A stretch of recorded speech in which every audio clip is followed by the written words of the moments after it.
हम छोटे थे तो एक रिश्तेदार के यहाँ गए थे। गर्मियों की छुट्टी में बच्चे जाते हैं ना अपने संबंधियों के यहाँ, 1 महीना की छुट्टी होती है तो वही घूमने का अवसर मिलता है, तो परिवार के सदस्य जन छूट दे देते हैं, बहन के यहाँ, मौसी के यहाँ, मामा के, ऐसे। तो बहन के यहाँ गए थे, तो बहन की जो पति की बहन होती है उसे नंद कहते हैं, वो उनके यहाँ ले गई थी। तो उनके यहाँ हम गए हुए थे तो एक कमरे में देखा एक नौजवान व्यक्ति पड़ा हुआ था, वो शायद उनकी ननंद के पति थे।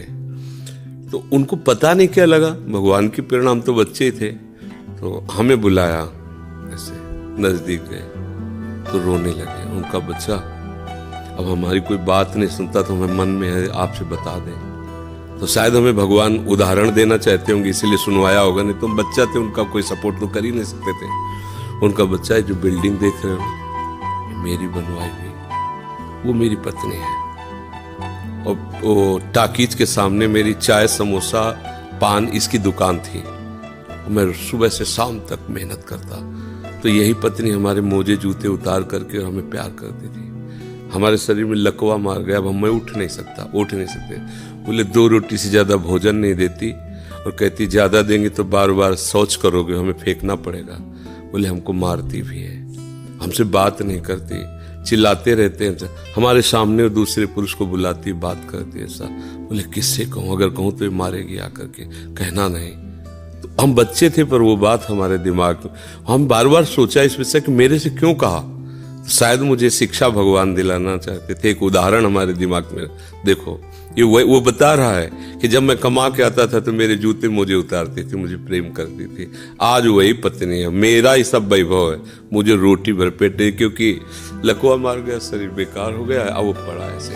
अब उस व्यक्ति का कौन मित्र होगा? कोई प्यार से बात, तभी तो हम बच्चे थे, हमें बुलाया, कोई प्यार से बात नहीं कर सकता। वही व्यक्ति है जिसने अपने जीवन को सजाने की चेष्टा की, लेकिन एक मित्र है जिसको वो नहीं जानता था। इसीलिए अगर उस मित्र को जानता होता तो उसको रोना नहीं बनता, वो केवल उसी से बात करता और जीवन बदल जाता। वो कर तुम अकर तुम अन्यथा कर तुम, सच्ची मानो।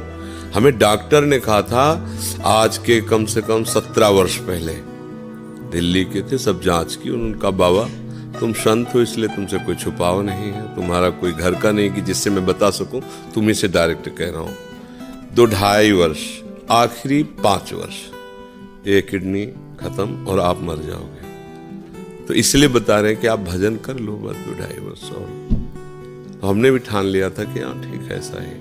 आज 17 वर्ष तो हो ही गए, लगभग 17 वर्ष, बड़ा लंबा सफर है। अभी आपके सामने बैठे हैं, फेल भी है और पास भी है, नहीं पास है। देखो जो दिनचर्या हमें चाहिए वो हमारे शरीर कर रहा है, तो हम पास है। और फेल इसलिए कि संसार की दृष्टि से वो किडनी फेल है। अगर भगवान का भरोसा ना होता तो सोचो आज हम कितने परेशान होते, शरीर को लेकर, पैसे को लेकर, कितना खर्चा, कैसी दवाइयां, कहां से डॉक्टर कहां लाते, क्या कुछ नहीं करना होता।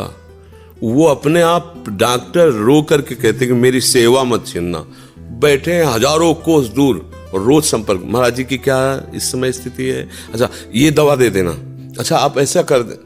तो हम देखते किसका दुलार है, जिनको 1000 रुपया दे के समय लिया जाता है, वो फिर बात करते हैं, वो भी अपने ढंग से। आश्चर्य की बात, वो डॉक्टर, उसे दुनिया से क्या मतलब, रुपये से मतलब है। लेकिन श्री जी, ये है प्रभु का प्रताप, हर व्यवस्था कैसी तुम्हें बताया। जब हम उनकी तरफ देखते हैं तो हजारों हाथों से दुलार करते नजर आ रहे हैं, हजारों हाथों से प्यार करते नजर आ रहे हैं। ये कैसे चलता है?